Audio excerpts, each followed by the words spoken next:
പ്രിയപ്പെട്ട വിദ്യാർത്ഥികളെ, ഈ വീഡിയോയിലൂടെ നമ്മൾ ഡിസ്കസ് ചെയ്യുന്നത് ബ്ലോക്ക് ആറിലെ ഗ്ലോബലൈസ്ഡ് സൊസൈറ്റി എന്ന ബ്ലോക്ക് ആറിലെ ഒന്നാമത്തെ unit the United Fruit Company എന്ന പാബ്ലോ നെരൂദ എഴുതിയ ദ യുണൈറ്റഡ് ഫ്രൂട്ട് കമ്പനി എന്ന ചാപ്റ്ററിനെ കുറിച്ചാണ്. 1904 ജനിച്ച് 1973 അന്തരിച്ച ചിലിയൻ കവിയും നയതന്ത്രജ്ഞനും രാഷ്ട്രീയക്കാരനുമായിരുന്ന പ്രശസ്തനായ വ്യക്തിയായിരുന്നു പാബ്ലോ നെരൂദ. യഥാർത്ഥ പേര് നെഫ്താലി റിക്കാർഡോ റൈസ് ബസോൾട്ട എന്നാണ്. നെരൂദയുടെ ആദ്യ കവിതാ സമാഹാരമായ ക്രെപ്പസ്കുലാരിയോ 1923 പ്രസിദ്ധീകരിച്ചു. ഈ കവിതകൾ സിംപ്ലോസ്റ്റിക് കവിതകളുടെ പാരമ്പര്യം പിന്തുടരുന്നവയായിരുന്നു. അദ്ദേഹത്തിൻ്റെ രണ്ടാമത്തെ പുസ്തകമായ 20 love poems and a song of despair ഇന്നും ഏറ്റവും ജനപ്രിയമായ പുസ്തകങ്ങളൊന്നായി തുടരുന്നു. ഒബ്ജക്റ്റീവ് ക്വസ്റ്റ്യൻസ് ആൻഡ് ആൻസേഴ്സ് നോക്കാം. Who wrote the poem the United Fruit Company? The United Fruit Company എന്ന കവിത എഴുതിയത് ആരാണ്?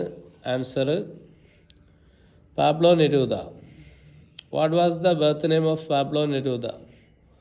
പാബ്ലോ നെരൂദയുടെ യഥാർത്ഥ പേര് എന്തായിരുന്നു? Answer Neftali Ricardo Reyes ബസോ Alto.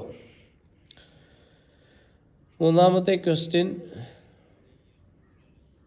when did the poem The United Fruit Company get published? The United Fruit Company എന്ന കവിത എപ്പോഴാണ് പ്രസിദ്ധീകരിച്ചത്? In 1950.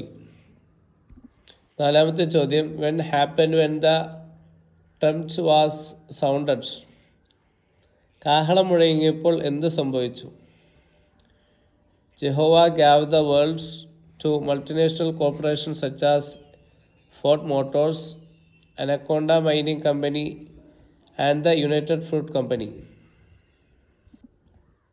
യഹോവ ലോകത്തെ Ford Motors, Anaconda Mining Company, United Fruit Company തുടങ്ങിയവ ബഹുരാഷ്ട്ര കോർപ്പറേഷനുകൾക്ക് നൽകി. അഞ്ചാമത്തെ question, which company reserved for its the central coast of Latin America? ഏത് കമ്പനിയാണ് ലാറ്റിൻ അമേരിക്കയുടെ മധ്യതീരം തനിക്കായി കരുതി വെച്ചത്? Answer the United Fruit company.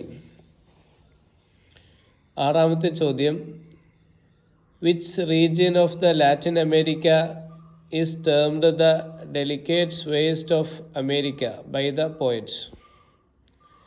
Latin അമേരിക്കയുടെ ഏത് പ്രദേശത്തെയാണ് കവി അമേരിക്കയുടെ അതിലോലമായ അരക്കെട്ട് എന്ന് വിശേഷിപ്പിച്ചത്? Answer the central coast region, മധ്യതീര പ്രദേശം. ഏഴാമത്തെ question, what were the countries affected by the imperialism called? സാമ്രാജ്യത്വം ബാധിച്ച രാജ്യങ്ങളെ എന്താണ് വിളിച്ചിരുന്നത്? ആൻസർ ബനാന റിപ്പബ്ലിക്സ് എന്നാണ് വിളിച്ചിരുന്നത്. എട്ടാമത്തെ ചോദ്യം, who are the dictators mentioned in the poem?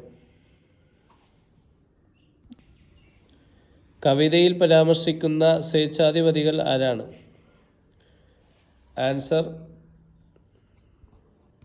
Answer Tacho, Martinez, Trujillo, Ubico. ഒമ്പതാമത്തെ ചോദ്യം, what did the United Fruit Company do with the resources of the countries? United Fruit Company രാജ്യങ്ങളുടെ വിഭവങ്ങൾ എന്ത് ചെയ്തു? The company amassed coffee and fruit from the countries and sailed away with it. Company ഈ രാജ്യങ്ങളിൽ നിന്ന് കാപ്പിയും പഴങ്ങളും ശേഖരിച്ച് അവയുമായി കപ്പൽ കയറി.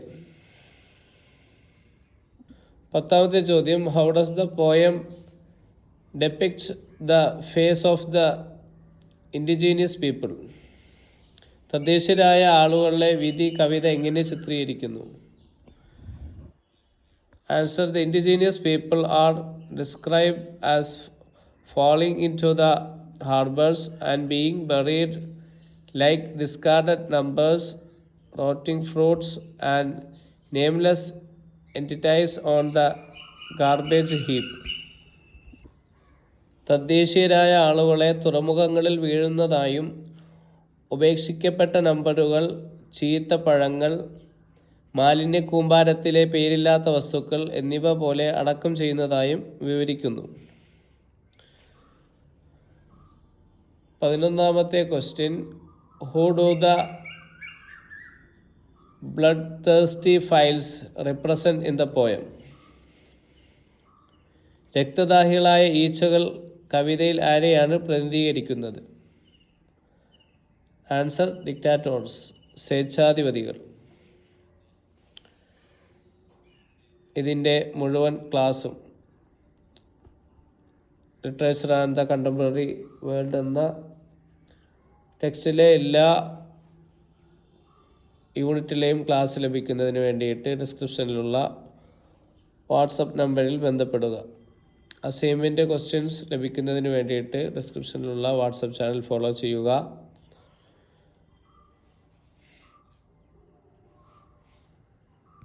ഇതുപോലെയുള്ള ക്ലാസ്സുകൾ ലഭിക്കാൻ വേണ്ടിയിട്ട് ചാനൽ സബ്സ്ക്രൈബ് ചെയ്യുക. Thanks for watching.